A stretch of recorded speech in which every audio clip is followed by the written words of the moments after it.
Hello everyone, ఇది వచ్చేసి customer దగ్గర ఆర్గన్జా క్లాత్ 1 మీటర్ మీద ఒక హాఫ్ మీటర్కి కొంచెం తక్కువగా ఉంది.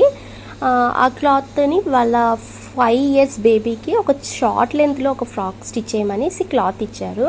చాలా సింపుల్గా డైలీ వేర్కి స్టిచ్ చేయమన్నారు. నేను ఇక్కడ నెక్కి ఫ్రంట్లో ఇక్కడ నాట్ వేసుకోవడానికి చిన్నపిల్లలకి అలాంటివి ఇష్టం కాబట్టి డోరీ టైప్ అది పెట్టేశాను. అలానే హ్యాండ్ వచ్చేసి పఫ్ హ్యాండ్స్ లాగా పెట్టి ఎలాస్టిక్ వేసేసాను. బ్యాక్ సైడ్ ఇది మనకి లైనింగ్ క్రేప్ క్లాత్ యూజ్ చేశాను. ఆ క్రేప్ క్లాత్ పెట్టేశాను. ఆర్గన్జాకి మనం సాటిన్ కూడా యూజ్ చేసుకోవచ్చండి, అలానే క్రేప్ కూడా యూజ్ చేసుకుంటారు కొంతమంది. అయితే ఇది వచ్చేసి కుచ్చులు పెట్టేసి సింపుల్గా ఫ్రాక్ స్టిచ్ చేసేసాను. అలానే ఈ బేబీ లెంత్ మీరు చూడండి, ఇది ఫుల్ లెంత్ ఫ్రాక్ అయితే ఇలా ఉంటుంది. 2 ఫ్రాక్స్ ఇచ్చారు నాకు.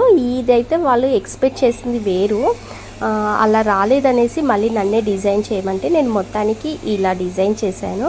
మీకు ఈ ఫ్రాక్ గురించి ఫుల్ డీటెయిల్స్ ఇంకో వీడియోలో కూడా మీకు చెప్పాను. ఎవరైనా మిస్ అవుతే మీరు నా ఛానల్ని విజిట్ అయ్యి చెక్ చేసుకోండి. మీకు నచ్చితే ప్లీజ్ లైక్ చేయండి, షేర్ చేయండి. Thank you.